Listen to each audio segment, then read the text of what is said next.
Түркістан деген қала құрылғалы бері бүкіл дүниеге белгілі қалалардың бірі. Бірақ Совет үкіметінің тұсында жақсы дамымай қалды, себебі бұл қаланы діни орталық деп, мынау атеистік қоғам құрып жатқан мемлекет Түркістаншылын мойындамады. Егемендік алғаннан кейін Түркістан жайлап алға дами бастады. Әсіресе Түркістанға арнайы Түркістан облысы құрылып, оның орталығы Түркістан қаласы болып белгіленген бұйрық шыққаннан кейін Түркістан қаласы қатты дамуға түсті. Себебі бірінші президенттің ықыласы түсті, екінші бүкіл қазақстандықтардың ықыласы түсті. Сонымен бірге түркі тілдес мемлекеттердің барлығы да Түркістанға көмекке ұмтылды. Өз көмектерін аяған жоқ. Осы Түркістан облысының өзіндегі барлық 17 аудан қала түгел Түркістанға көмектесті. Құрылыс соқты, көшелерін жөндеді, су бұрқақтарын жасады, әдемі нәрселерді істеді. Сонымен бірге барлық облыс басшылары да осы Түркістанға бір-бірде мықты объектілер салып берді. Мынау тұрған Ақжайық деген музыкалық мектепті Орал облысы соғып берді. Сол сияқты Өзбекстан Республикасы, түрік мемлекетте Түркістанға көмектесті. Соның арқасында Түркістан қатты өркендеп дамыды. 4 жылдың ішінде адам танымастай өзгерді. Әрине, бұған облыс әкімі Өмірзақ Естайұлының ұйымдастыру қабілеті, жұмыс істеу таланты, ол табылған ақшаны жұмсай білуі үлкен әсер етті. Өйткені бірінші басшының білгірлігіне, бірінші басшының іскерлігіне өте көп нәрсе байланысты. Қазақ айтады, қалауын тапсаң қар жанады дейді. Яғни, Өмірзақ Естайұлы қалауын тауып, қар жандырды. Өмірзақ Естайұлы қалауын тауып, Түркістанды керемет дүниедегі мықты қалалардың қатарына қосты. Ал енді қазіргі даму қарқыны Түркістан бүкіл қазақ елін таңғалдырады десем қателеспеймін. Себебі қай жақтан келмеген мейман болмасын, бұдан 2-3 жыл бұрын келгендер келсе, Түркістанды танымай қалды. Түркістан өзгеріске ұшырапты. Біз жаңа Түркістанды көрдік деп таң қалысын жасыра алмайды. Осының барлығы біздің жаңағы бүкіл Қазақстан халқының ықыласының арқасында, президентіміздің ықыласының арқасында, сонымен бірге облыс әкімінің іскерлігінің арқасында іске асты. Әлі де бұл іске аса береді. Келешекте Түркістан дүниедегі ең мықты, ең абзал, ең жақсы қалаға айналатынына біз анық көзіміз жетеді. Рахмет. Мынау өте құрметті қалайық, түркістандықтар және өзімнің Түркістан облысының тұрғындарына айтайын дегенім. Мынау біздің Түркістан қаласы күннен күнге гүлденіп көркейіп келе жатыр. Бұл көркейіп гүлденіп келе жатқаны жайдан жай болып жатқан жоқ. Бұның бәрі жанкештілік тірлікпенен халықтың өте бір үлкен рухани қолдауының арқасында. Бұл Түркістанның әрбір аудан, әрбір мөлтек аудан, әрбір секторларды аудандарға бөліп беріп, содан әртүрлі құрылыстар, көгалдандырулар, жаңа бау-бақшалар, саябақтар, әр ұжымдарға бөліп беріп, соның барлығы жанкештілікпенен қазір өте керемет 4 жылдығы. Мына алдымызда ертең келе жатыр, 19 тамыз біздің Түркістан қаласына 4 жыл болады. Ал енді бұл жайдан жай болып жатқан жоқ. Осының барлығына облыс әкімі Өмірзақ Шөкеевпенен қала әкімі Нұрбол Тұрашбековтың өте еңбегі ересен. Ол халықты ұйымдастырып, халықты жұмылдырып, сол халықтың көкейінен шығып, сол қажет нәрсенің бәрін жеткізіп беріп, осындай, әсіресе бұл Түркістанды қалай көгереді? Бұл Түркістан көгермейді. Неге дарақты еге береді дегенде адамдарда сұрақ болған. Ал бірақ осы Түркістанымызда не деген алғашқы бір Шөкеевтің, облыс әкімі Шөкеевтің жиналысына барғанымызда судың құлақтары жарық тұр, соларды ашсақ біз Түркістанымызға ойсаң су келеді, және бұл барлық жер көгалданады деп еді. Міне сол айтқан сөз шындыққа жанасып отыр қазіргі күні. Міне қаламыз қандай көркейіп, елде кейбір шетелде жоқ нәрселер бізде бар. Театрымызды алсақ та, небір саябақтарды алсақ та, және үлкен бір демалыс орындарын алсақ та, жаңағы үлкен қаладағы риксостар, оны тек қана армандайтынбыз кезінде. Конгресс холл дейміз мысалы. Ондай армандайтын нәрсенің бәрі біздің қазір Түркістанда.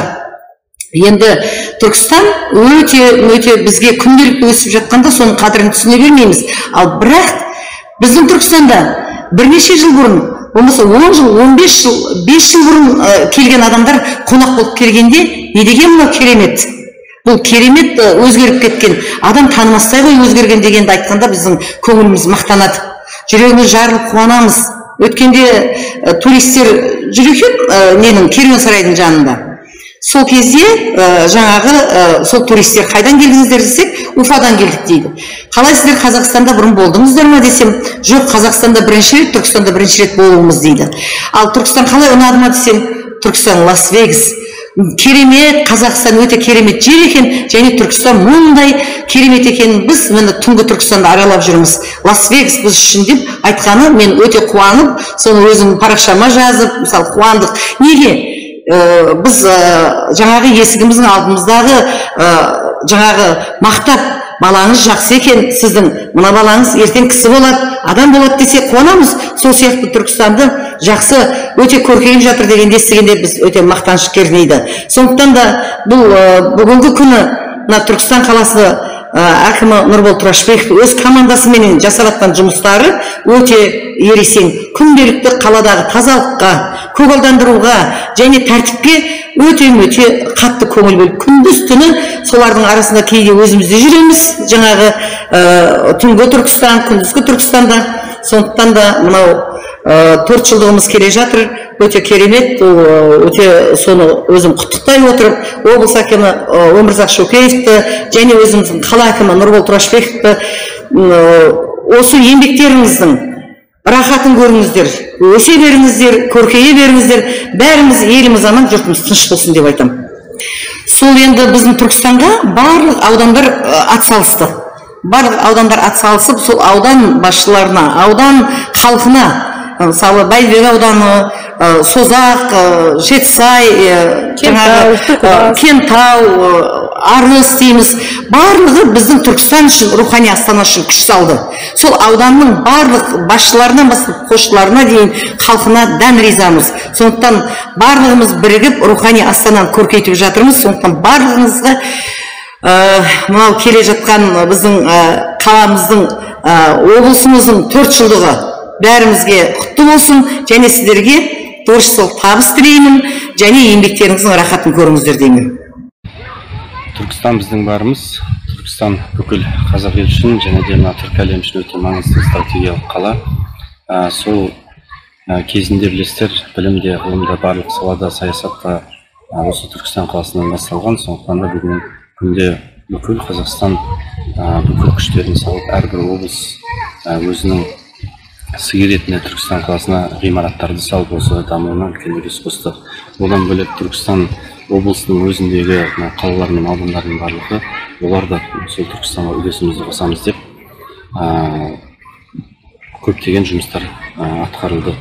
Мен енді осы киелі Түркістан шаһарының басшысы ретінде оның барлығын көріп, барлығына алғысымызды айтып жүрдік. Мен үшін бүгінгі күнде маңызды, өйткені бүкіл әлемні келген туристердің ең бір басты бағытының бірі Қазақстан бойынша ол Түркістан қаласы.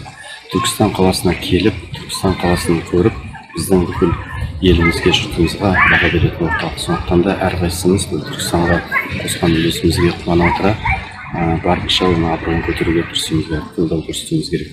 Ал Түркістанымызды білесіздер, осы соңғы жылда көптеген өзгерістер болды, бүкіл инфрақұрылымы барлығы жаңарды.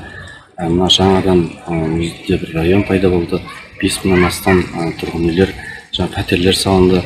одан басқа туристерге, әлемге, түркі әлемін көрсететіндей жаңадан ғимараттар салынып, Қожа Ахмет Яссауи кесенесінің айналасын бәрі абаттандырып, сол одан 200 жыл бұрынғы қалпына барынша келтіруге тырыстық. Сондықтан да мен Түркістанмен әрқашанда мақтанамын, әрбір қазақстандық Түркістанмен мақтану керек. Міне 4 жылдан асып жатыр, Түркістан облысы болып жарлыққа қол қойылған. Ол Түркістан облысымыздың орталығы Түркістан қаласы болып, киелі шаһарымыз белгіленді. Содан бері міне қарқынды құрылыс жұмыстары, абаттандыру жұмыстары жақсы қарқынмен жүріп жатыр. Оған қоса мына облыс әкімінің бастамасымен қаланы 32 секторға бөлу жобасы іске асып, аудан қалалар мен облыстық басқармалар тарапынан бос жатқан жерлерді абаттандырып, көгалдандырып, аталардың, апалардың демалатын аймағына салауатты өмір салтын насихаттауда, балаларды спортқа баулу мақсатында балалар алаңшалары соғылып, сыйға тартылып жатыр. Бұл жоба енді іске асып жатыр. Аудан қалаларға Түркістан қаласы тұрғындарының атынан алғысымызды білдіреміз. Бұл жобада енді іске асырылатын кезең-кезеңмен жоспар жасалған. Сол жоспарларды нәтижелі қол жеткіземіз деп сенеміз. Қазіргі таңда Түркістанымыздың үлкен өзгерістерін көріп, бүтін Түркістан халқы разы болып отыр. Неге дегенде бұл жұмыстардың өзі оңайлықпен болып жатқан жоқ. Міне облыс әкімінің басшылығында, Өмірзақ Шүкеевтің басшылығында жол жорықтарды көрсетіп, міне Арыста болған апатта бүтін жаңағыдай шеккен адамдардың анасына жәрдем беруде Қазақстанның бүтін облыстардан Арыс ауданына бөліп беріп, бір өзінің бір жеке программасы бойынша ол 12-16 ауданға бөліп беріп, Арыстың бір жылда өз қалпына келуіне үлкен үлесін қосты. Бірінші істеген халыққа көрсеткен өзінің іспілербендігінің арқасында. Міне кеше жақында қала әкімі өзі біздің ақсақалдармен бірге 2 автобуста қала айланасını аралап, мыңдеген жаулай көшеттер еккенді, сәксәуілдер екіп атқанды, осы Түркістанның айланасын орман қылуға әрекет қылып атқанын көріп өзіміз қуандық. Су бармайтын жайларда скважиналар жүріп тұр. Көшеттерді екіп атқанды, көгертіп атқанды, қанша мыңдеген адам қызмет қылып жатыр. Соған жағдай жаратып, жолды ашып беріп атқан осы біздің облыс әкімінің қызметі деп ойлаймын. Қала әкімінің сол жұмыстарды жетектеу арқасында үлкен өзгерістер болып жатыр. Мен өзім сол bizim Türkistan облысы болғанды бері облысымызға Шөкеевімізді келгелі бері әсіресе Түркістанның құрылысы, келбеті барынша өзгеріп, жаңаша көрік алып, жаңаша бейнеленіп, мінекей күшті қалалардың қатарына қосылып жатыр. Оны бәрі куә, осы жерде тұрған халық куә, келіп жатқан қонақтардың бәрі куә, барлығы көре салып, осынша азғантай 3-4 жылдың ішінде өзгеруіне таңғалып жатыр. Енді оған әрине Өмірзақ Естайұлының өте іскерлігінің арқасы екенін ешкім жоққа шығара алмайды. Келген күннен бастап, осы кабинетке бармай, көше аралап, негізгі проблема қай жерде екенін өзі анықтап, әсіресе мына су мәселесіне келгенде үлкен жұмыстар атқарып жатыр. Біздің Түркістан қаласында су деген тапшылығы жүдә енді қалай айтсақ болады, жоқтың қасиеті. Қазір жан-жақтан суды әкеліп, жан-жақтан суды әкелуіне байланысты көк еңбек, көк майса жақсы Түркістанға айналып жатырмыз, таза Түркістанға айналып жатырмыз. Не деген талдар егіліп жатыр, не деген көкөністер егіліп жатыр, гүлдер егіліп жатыр.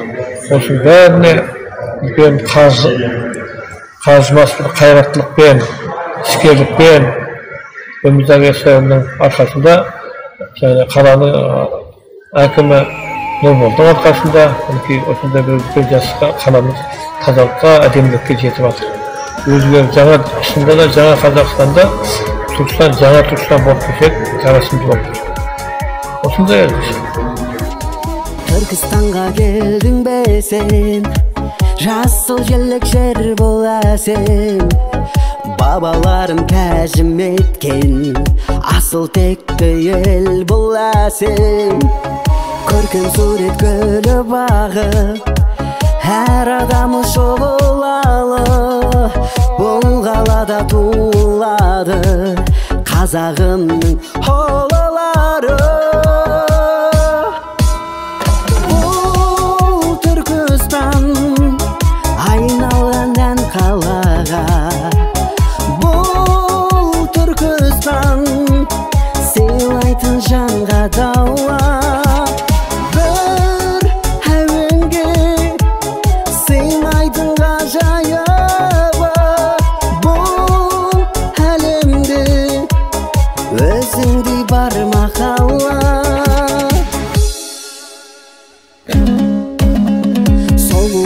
Gülüm деген бой түзеген солу жерден бар түркінің анасындай жүрегіңмен жолу берген. Тарих туңған топырағы өлең болып оқылады.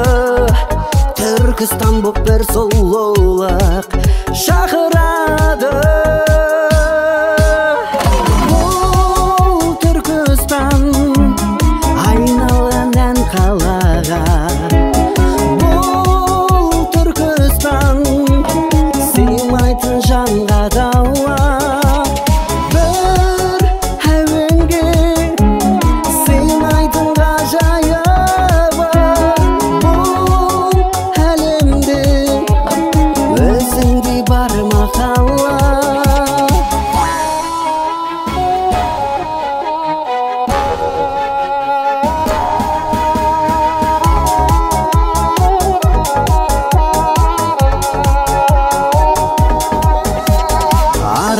Bardanın didarına күндө келер.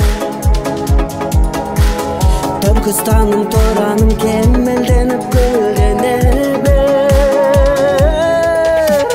Бұл Түркістан айналған ән қалаға. Бұл Түркістан сыйлайтын жанға дауа.